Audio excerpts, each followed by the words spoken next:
ആധുനിക ശാസ്ത്രചരിത്രത്തിൽ നിർണായകമായ ഒരേടാണ് ജനിതക സാങ്കേതിക വിദ്യകളുടേത്.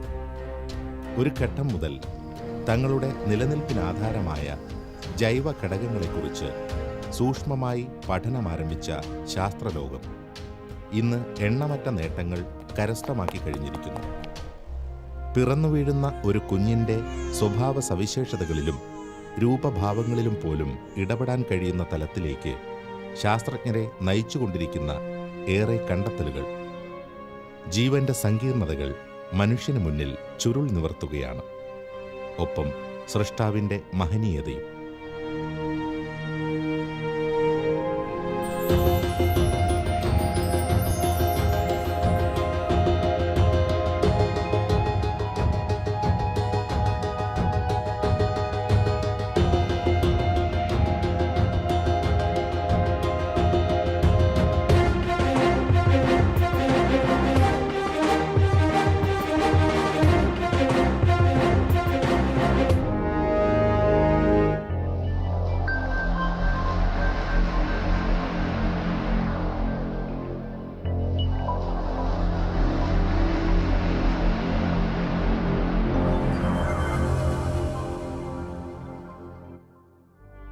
പത്തൊമ്പതാം നൂറ്റാണ്ടിൽ ഓസ്ട്രിയയിൽ ജീവിച്ചിരുന്ന അഗസ്തീനിയൻ സന്യാസിയും ശാസ്ത്രജ്ഞനുമായിരുന്ന ഗ്രിഗർ മെൻഡലിൽ നിന്നുമാണ് ജനിതകശാസ്ത്രത്തിൻ്റെ ആരംഭം.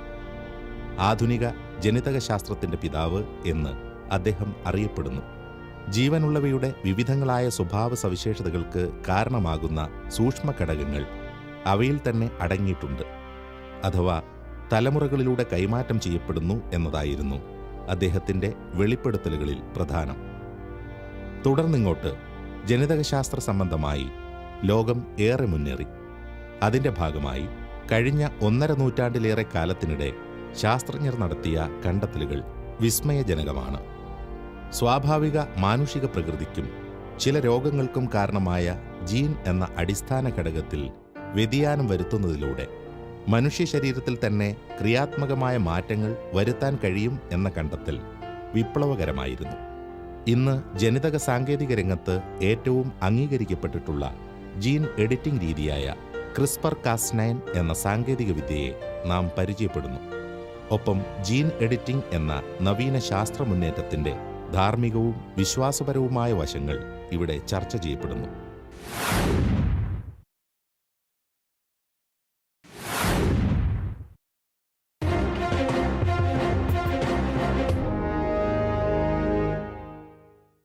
നമുക്കറിയാം,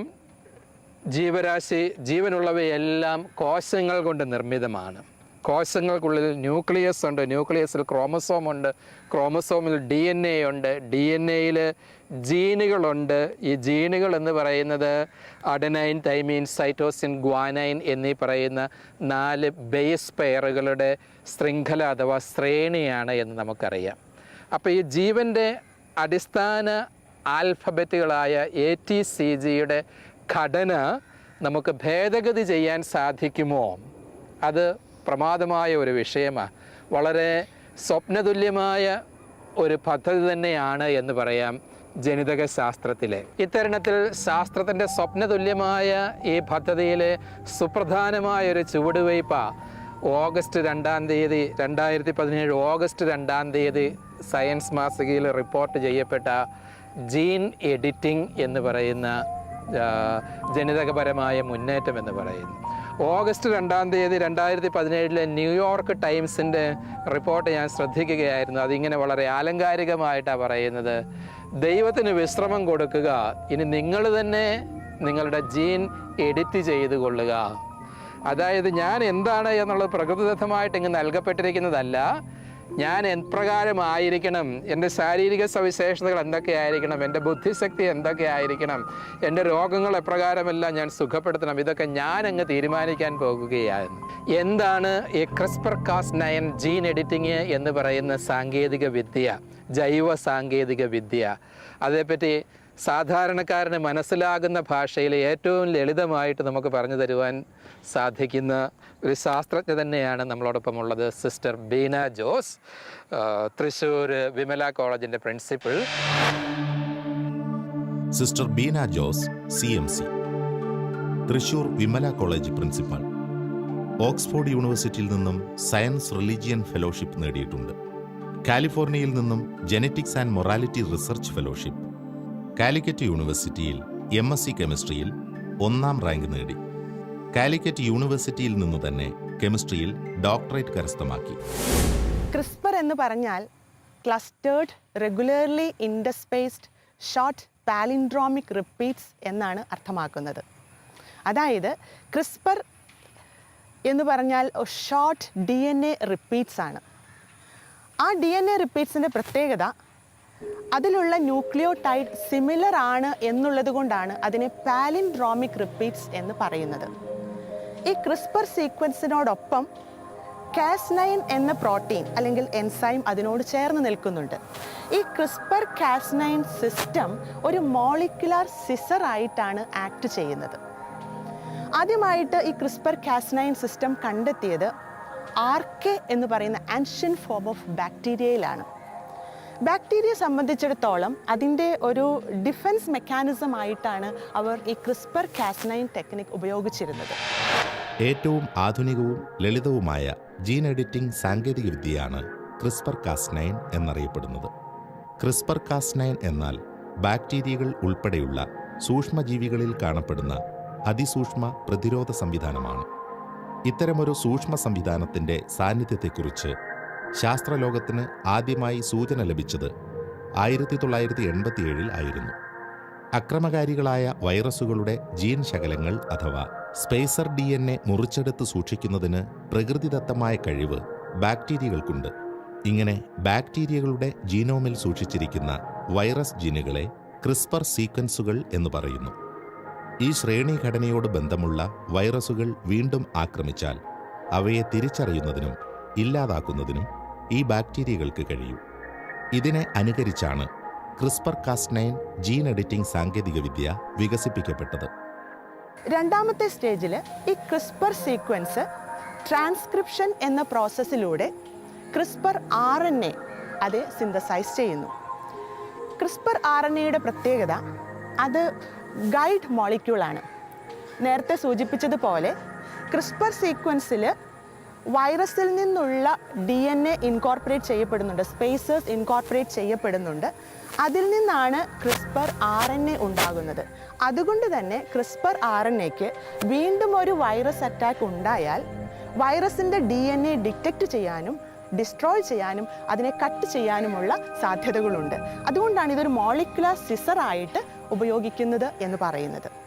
ഇങ്ങനെ ഒരു മെക്കാനിസമാണ്, ഒരു ഡിഫൻസ് മെക്കാനിസമാണ് ഈ CRISPR Cas9 gene editing technique എന്നിരുന്നാലും ഇന്ന് ശാസ്ത്രജ്ഞർ ഈ ഒരു ടെക്നിക് ഉപയോഗപ്പെടുത്തി ജീവികളിലുള്ള DNA സീക്വൻസ് എഡിറ്റ് ചെയ്യാനും കൂട്ടിച്ചേർക്കാനും വ്യതിയാനങ്ങൾ വരുത്താനുമൊക്കെ ഈ ടെക്നിക് ധാരാളമായിട്ട് ഉപയോഗിച്ചു വരുന്നുണ്ട്. ക്രിസ്പർ Cas9 ടെക്നോളജി എന്ന് പറയുന്നത് ബാക്ടീരിയകളിൽ ശരിക്കും അവരുടെ ഒരു സർവൈവൽ സ്ട്രാറ്റജിയുടെ ഭാഗമായിട്ട് പ്രകൃതി തന്നെ ഒരുക്കി കൊടുത്തിരിക്കുന്ന ഒരു രീതിയെ നമ്മൾ കണ്ടെത്തുകയും അതിനെ നമ്മളുടെ ആവശ്യങ്ങൾക്ക് വേണ്ടിയിട്ട് വിനിയോഗിക്കുകയും ചെയ്യുന്നു എന്നുള്ളതാണ്. ശരിക്കും നമ്മൾ ഹ്യൂമൻ ജീനോമിലേക്ക് മനുഷ്യനിലേക്ക് വരുമ്പോൾ ഈ ടെക്നോളജി ഉപയോഗിച്ച് മനുഷ്യ ജീനോമിൽ ചില മാറ്റങ്ങൾ വരുത്തുന്നതിനുള്ള സാധ്യതകൾ തെളിയുന്നു എന്നുള്ളതാണ്. ഇപ്പം പല രോഗങ്ങളുടെയും ജനിതകമായിട്ടുള്ള കാരണങ്ങൾ കൊണ്ടാണ് പല രോഗങ്ങളും ഉണ്ടാകുന്നത്. അപ്പോൾ ആ രോഗങ്ങൾക്ക് ഒരുപക്ഷേ ആ രോഗബാധിതരെ അവരുടെ കുടുംബത്തെയും ഏറെ ബുദ്ധിമുട്ടിലാക്കുന്നുണ്ട്.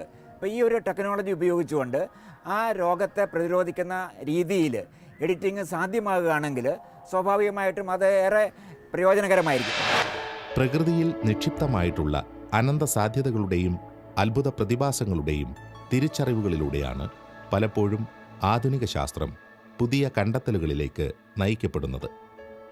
ഇതിന് മികച്ചൊരുദാഹരണമാണ് ജീൻ എഡിറ്റിംഗ്. സൂക്ഷ്മജീവികളിൽ സംഭവിക്കുന്ന ഒരു പ്രതിഭാസത്തെ അതിൻ്റെ പ്രയോജനം തിരിച്ചറിഞ്ഞുകൊണ്ട് മനുഷ്യ ശരീരത്തിൽ പ്രയോഗിക്കുവാൻ ശാസ്ത്രജ്ഞർ നടത്തിയ ഈ ശ്രമം ഒരു പരിധിവരെ വിജയത്തിലെത്തിച്ചേർന്നു കഴിഞ്ഞിരിക്കുന്നു. മനുഷ്യ ശരീരത്തിൻ്റെ തന്നെ ജനിതക ഘടനയിൽ കൂട്ടിച്ചേർക്കലുകൾ നടത്താം, സൗഖ്യത്തിന് വേണ്ടിയാവാം, ഇങ്ങനെ ഒരുപാട് കാര്യങ്ങൾ ചെയ്യാൻ സാധിക്കുമെന്ന് പറയുന്നത്. എന്തുകൊണ്ടാണ് ഈ ജീൻ എഡിറ്റിംഗ് ടെക്നിക്കിന് എത്രമാത്രം വാർത്താ പ്രാധാന്യം ലഭിച്ചത്? എന്തൊക്കെയാണ് ഇതിൻ്റെ ശാസ്ത്രീയമായ പ്രയോജനങ്ങൾ ആപ്ലിക്കേഷൻസ് എന്നുകൂടി ഒന്ന് വിശദീകരിക്കാമോ? ക്രിസ്പർ കാസ്9 ടെക്നോളജിയുടെ ആപ്ലിക്കേഷൻസിനെ കുറിച്ച് പറയുമ്പോൾ Zika, dengue virus, Nipah virus തുടങ്ങിയ വൈറസുകളെ ഡിറ്റക്റ്റ് ചെയ്യാൻ ഈ ടെക്നോളജി വളരെയധികം ഫലപ്രദമാണ്.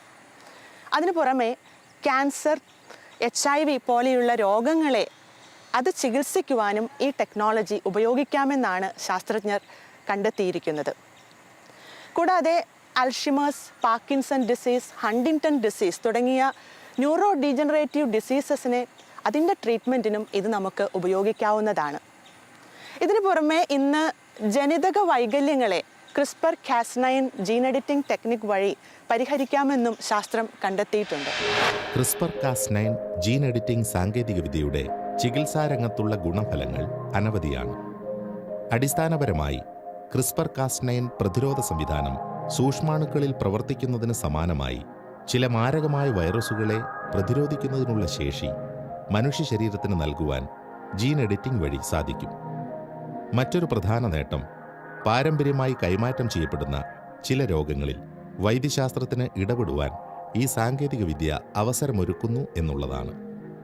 മനുഷ്യന്റെ ആയുഷ്കാലം വർദ്ധിപ്പിക്കാൻ കഴിയുക എന്ന വലിയ നേട്ടവും ക്രിസ്പർ കാസ്9 ജീൻ എഡിറ്റിംഗിലൂടെ വൈദ്യശാസ്ത്ര രംഗം വിഭാവനം ചെയ്യുന്നുണ്ട്. ഇത്തരത്തിൽ അനന്തമായ സ്വപ്നങ്ങളാണ് ജീൻ എഡിറ്റിംഗ് സാങ്കേതികവിദ്യ ശാസ്ത്രലോകത്തിന് സമ്മാനിച്ചിട്ടുള്ളത്.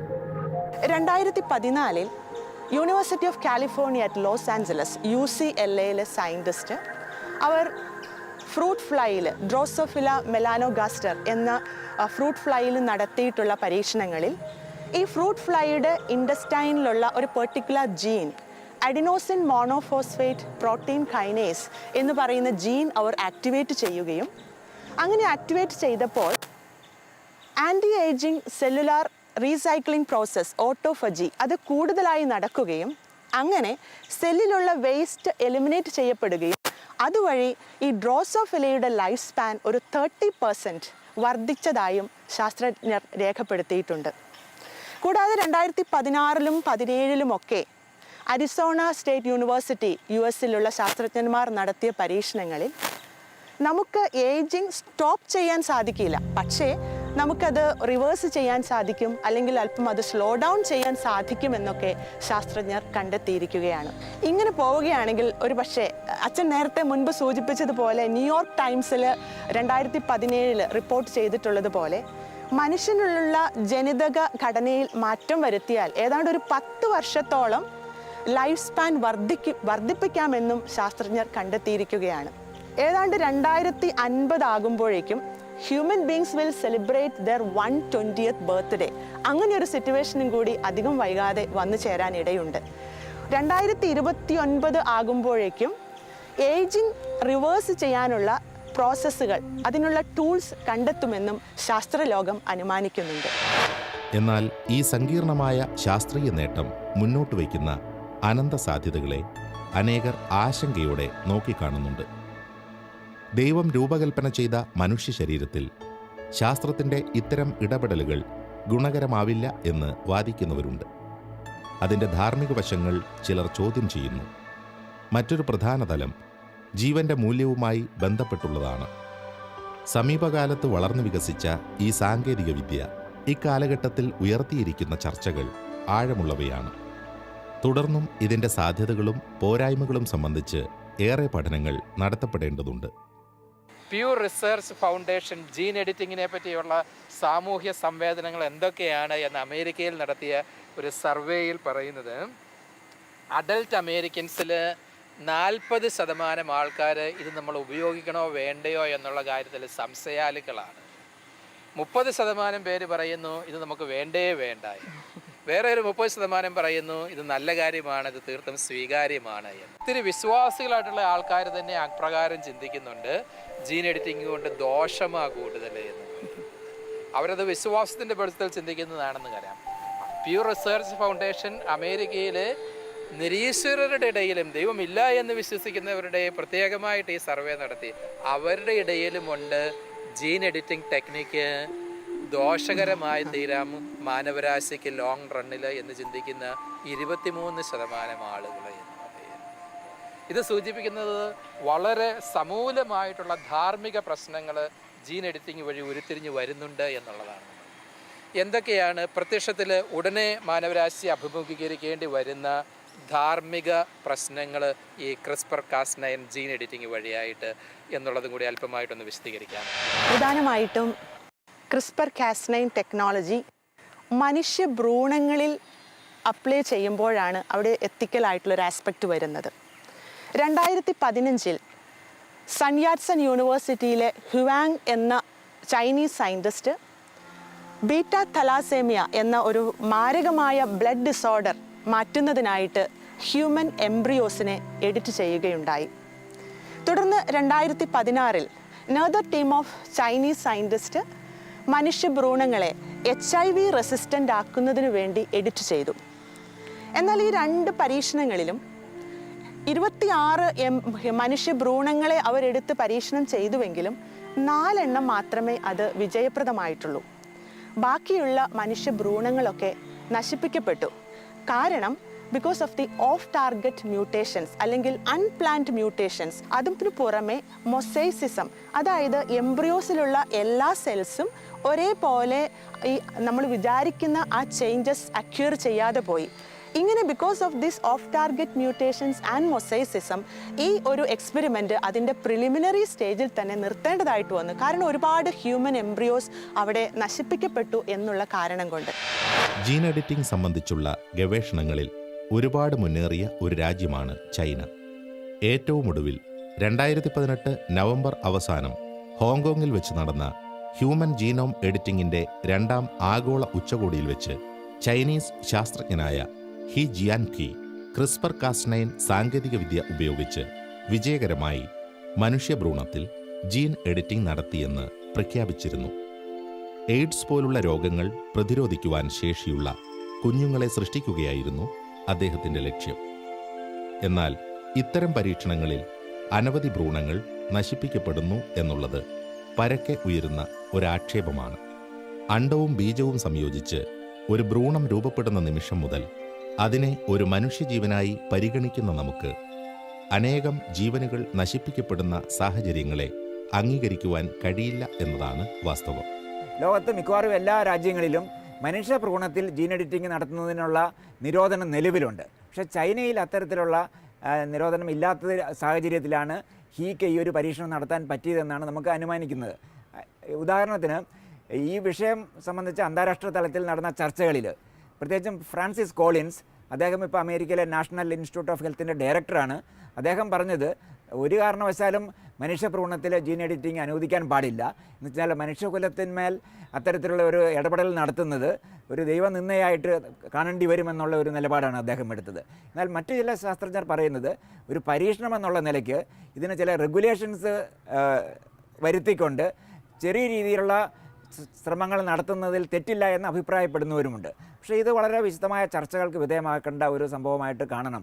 കാരണം പല തരത്തിലൊരു ഇരുതല വാളാണത്. അപ്പോൾ ഏത് രീതിയിലാണ് അത് പ്രയോഗിക്കപ്പെടുക എന്നുള്ളതാണ് നമുക്ക് ഇതിനകത്ത് ആശങ്ക ഉയർത്തുന്ന ഒരു കാര്യം.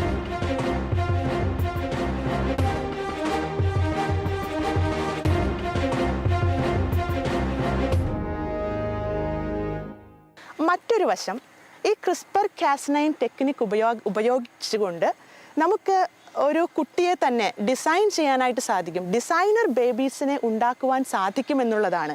ആ കുട്ടിയുടെ intellectual capacity, musical ability, skin colour, I colour, hair colour, ഇതൊക്കെ നമുക്ക് ഇഷ്ടം പോലെ ഡിസൈൻ ചെയ്ത് ഒരു കുട്ടിയെ നമുക്ക് രൂപപ്പെടുത്തിയെടുക്കാം, ഒരു ഡിസൈനർ ബേബീസിനെ ഉണ്ടാക്കാമെന്നുള്ള ഒരു സാധ്യത കൂടി ഇതിൽ ഒളിഞ്ഞു കിടപ്പുണ്ട്. ഇങ്ങനെ നമ്മൾ ഡിസൈനർ ബേബീസിനെ ക്രിയേറ്റ് ചെയ്താൽ ഒരു ഒരു സുപ്പീരിയർ ക്വാളിറ്റിയുള്ള ഒരു വിഭാഗം കുട്ടികൾ ഉണ്ടായിക്കഴിഞ്ഞാൽ വാസ്തവത്തിൽ ഒരു ഡിസ്ക്രിമിനേഷന്, സമൂഹത്തിലൊരു വിവേചനത്തിനുള്ള ഒരു സാധ്യത കൂടിയുണ്ട്. നമുക്ക് ഈ കുട്ടിയുടെ അവസ്ഥ എന്തായിത്തീരും, what will be the fate of the child എന്നുള്ള കാര്യവും നമുക്ക് നിശ്ചയമുള്ളതല്ല. സങ്കീർണമായ ഗവേഷണങ്ങൾക്ക് അനന്തമായ സാധ്യതകളുള്ള ഒരു മേഖലയാണ് ജീൻ എഡിറ്റിംഗ്. നാം ചർച്ച ചെയ്ത നേട്ടങ്ങൾ പലതും സമീപകാലത്ത് സംഭവിച്ചവയാണ്. പലപ്പോഴും ഇവിടെ ചർച്ച ചെയ്യപ്പെടുന്നത് ഭാവി സാധ്യതകളെക്കുറിച്ചാണ്. പ്രായോഗിക തലത്തിലേക്ക് വരുമ്പോൾ പൂർണ്ണമായി വിജയപ്രദമാകുന്ന രീതിയിൽ അവ നടപ്പാകുമോ എന്നറിയാൻ ഇനിയും കാലങ്ങളോളം കാത്തിരിക്കേണ്ടതായി വന്നേക്കാം. എങ്കിലും കുറവുകളൊന്നുമില്ലാത്ത ഒരു പുനഃസൃഷ്ടിക്കായി മനുഷ്യൻ പരിശ്രമിച്ച മുൻകാല ചരിത്രങ്ങളുടെ പശ്ചാത്തലത്തിൽ ചിന്തിച്ചാൽ ഇത്തരം സ്വപ്നങ്ങളിൽ പലതും യാഥാർത്ഥ്യമാകാനുള്ള സാധ്യതകൾക്കും പരിമിതികളുണ്ട്. CRISPR-Cas9 ടെക്നിക്കിനെ സംബന്ധിച്ചിടത്തോളം ഇതൊക്കെ ഒരു മോളിക്കുലർ ലെവലിൽ നടക്കുന്ന പരീക്ഷണങ്ങളാണ്. അതുകൊണ്ട് തന്നെ ഇതിൻ്റെ വാട്ട് വിൽ ബി ജനറ്റിക് മോഡിഫിക്കേഷൻസിന് ശേഷമുള്ള ഇഫക്റ്റ്, അതിൻ്റെ ഔട്ട്കം എന്താണെന്ന് അറിയുമ്പോൾ മാത്രമാണ് ഇതൊക്കെ സംഭവിച്ചു എന്ന് പറയാൻ നമുക്ക് സാധിക്കുകയുള്ളൂ. മാത്രമല്ല, ഇങ്ങനെയുള്ള ജനറ്റിക് മോഡിഫിക്കേഷൻസ് ഒക്കെ ഹെറിറ്റബിൾ ഇൻ നേച്ചർ, ഒരു ജനറേഷനിൽ നിന്ന് അടുത്ത ജനറേഷനിലേക്ക് അത് ട്രാൻസ്ഫർ ചെയ്തു പോകുന്നു. ഇങ്ങനെയുള്ള ഒരുപാട് എത്തിക്കൽ ഇഷ്യൂസ് ഈ ടെക്നോളജിയുമായിട്ട് ബന്ധപ്പെട്ട് നിൽക്കുന്നുണ്ട്. നാം ഇന്ന് ചർച്ച ചെയ്യുന്ന ജീൻ എഡിറ്റിംഗിൻ്റെ സാധ്യതകൾക്ക് 2 മുഖങ്ങളുണ്ട്. 2 തരം ഗവേഷണങ്ങൾ ഈ രംഗത്ത് നടക്കുന്നതിൽ ആദ്യത്തേത് ചികിത്സാപരമായ ലക്ഷ്യങ്ങൾ മുന്നിൽ കണ്ടുകൊണ്ടുള്ളതാണെങ്കിൽ, രണ്ടാമത്തേത് കൂടുതൽ പൂർണ്ണതയിലേക്കും മികവിലേക്കും മനുഷ്യനെ പുനഃസൃഷ്ടിക്കാനുള്ള ഗവേഷണങ്ങളാണ്. ജീൻ എഡിറ്റിംഗിൻ്റെ ചികിത്സാപരമായ സാധ്യതകളെ കത്തോലിക്ക സഭ പിന്തുണയ്ക്കുന്നു. എന്നാൽ കുറവുകളില്ലാത്ത ഒരു തലമുറയെ സ്വപ്നം കണ്ടുകൊണ്ടുള്ള ഗവേഷണങ്ങൾ ജീവന്റെ മൂല്യത്തെ കുറച്ചു കാണുന്നു എന്ന് മാത്രമല്ല, അനവധി ജീവനുകൾ നഷ്ടപ്പെടുത്താനും ഇടയാക്കുന്നു. അതിനാൽ സഭയുടെ പഠനങ്ങൾക്ക് വിരുദ്ധമാണ് അത്തരം ഗവേഷണങ്ങൾ. കത്തോലിക്ക സഭ എന്താണ് ഈ ജീൻ എഡിറ്റിങ്ങിനെ പറ്റി ഔദ്യോഗികമായിട്ട് പഠിപ്പിക്കുന്നത്? സഭ ഇതിനെപ്പറ്റി വേണ്ടത്തിൽ പഠനം നടത്തിയിട്ടുണ്ടോ പുതിയ ടെക്നിക്ക് ആയതുകൊണ്ട്?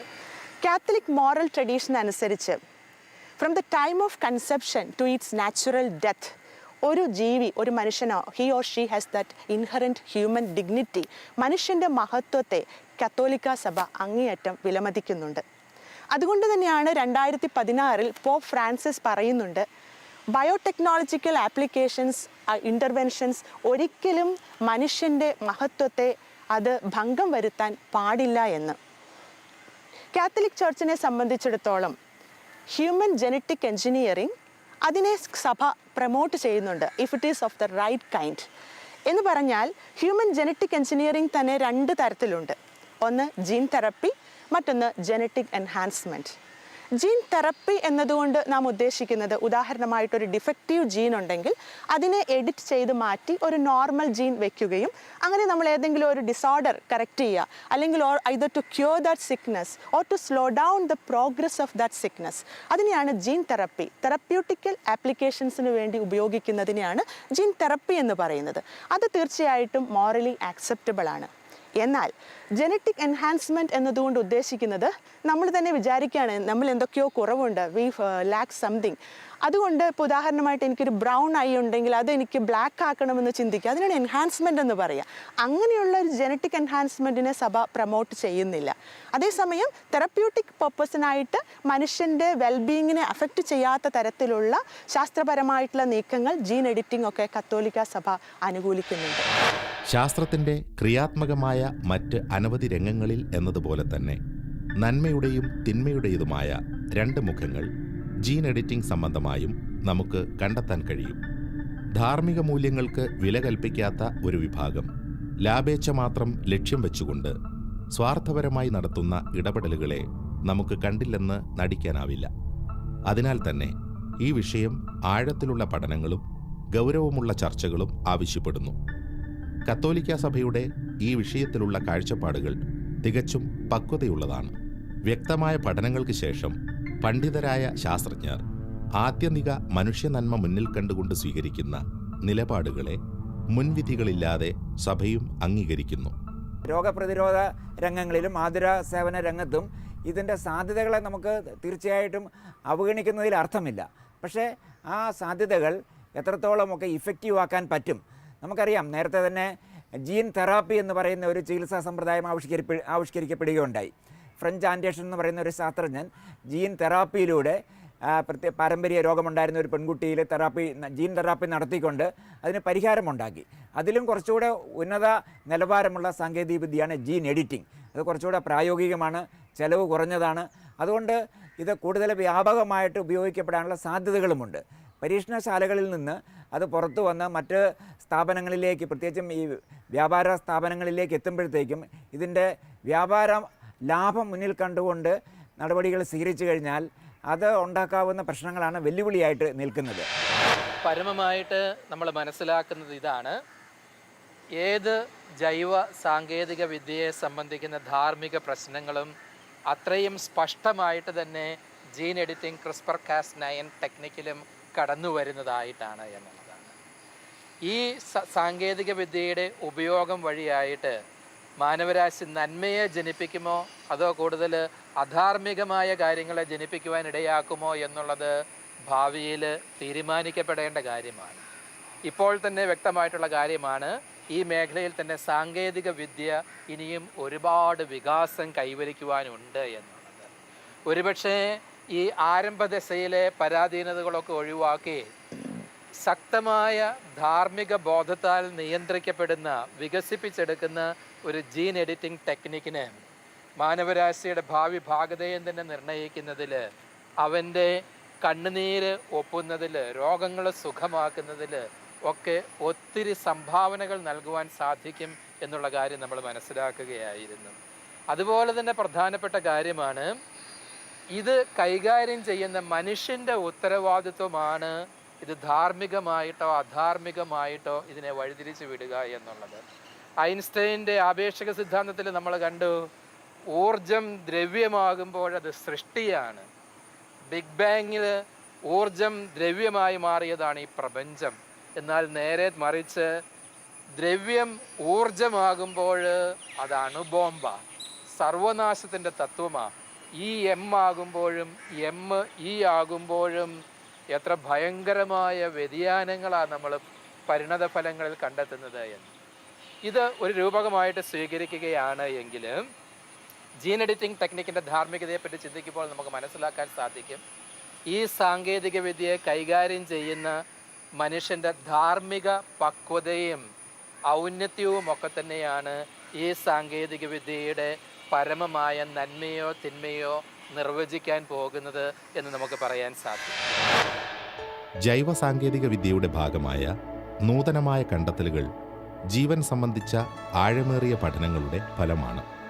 അവ നമുക്ക് തുറന്നു നൽകുന്ന സാധ്യതകളും ഉൾക്കാഴ്ചകളും അനന്തമാണ്. രണ്ട് വലിയ പാഠങ്ങളാണ് നമുക്ക് ഇവിടെ ലഭിക്കുന്നത്. ഒന്ന്, ദൈവസൃഷ്ടിയുടെ മഹനീയത. അത് നമ്മുടെ ആത്മീയ ചിന്തകളെ പരിപോഷിപ്പിക്കും വിധത്തിൽ ഇത്തരം കണ്ടെത്തലുകളിൽ നിറഞ്ഞു നിൽക്കുന്നു. രണ്ട്, ശാസ്ത്രത്തിൻ്റെ സൂക്ഷ്മദൃഷ്ടിയിലൂടെ നമുക്ക് വെളിപ്പെടുത്തപ്പെടുന്ന പുതിയ തിരിച്ചറിവുകൾ ദൈവികമാണ് എന്ന ബോധ്യത്തിൽ നന്മയ്ക്കായി വിനിയോഗിക്കുവാൻ നാം ബാധ്യസ്ഥരാണ്. ജീവന്റെ രഹസ്യങ്ങളിലൂടെയുള്ള നമ്മുടെ യാത്ര തുടരുന്നു. ലൈറ്റ് ഓഫ് ട്രൂത്ത് എന്ന ഈ ശാസ്ത്ര മതസംവാദ പരമ്പരയുടെ കഴിഞ്ഞ എപ്പിസോഡുകൾ യൂട്യൂബിൽ ലഭ്യമാണ്. ഈ ഡോക്യുമെന്ററി പരമ്പരയെക്കുറിച്ചുള്ള നിങ്ങളുടെ വിലയേറിയ അഭിപ്രായങ്ങളും നിർദ്ദേശങ്ങളും വാട്സപ്പ് വഴി ഞങ്ങളെ അറിയിക്കാവുന്നതാണ്. WhatsApp number 9745901960.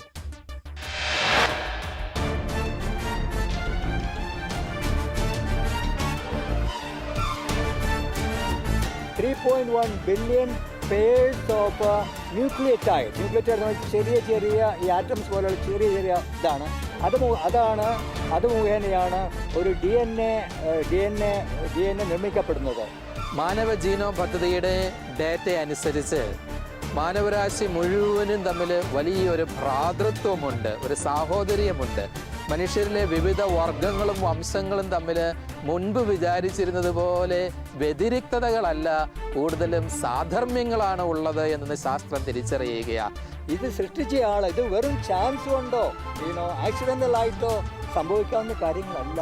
ഇത് നമുക്ക് വ്യക്തമാവുന്നത് ഇതുപോലുള്ള കാര്യങ്ങളെ നിയന്ത്രിക്കാനായിട്ടും ഇതുപോലുള്ള കാര്യങ്ങളെ ഒത്തൊരുമിച്ച് കൊണ്ടുപോകാനായിട്ടും എന്തെങ്കിലും ഒരു അറേഞ്ച്മെൻ്റ് ഉണ്ടാകണം, ഏതെങ്കിലും ഒരു അറേഞ്ച്മെൻ്റ് ഉണ്ടാകണം.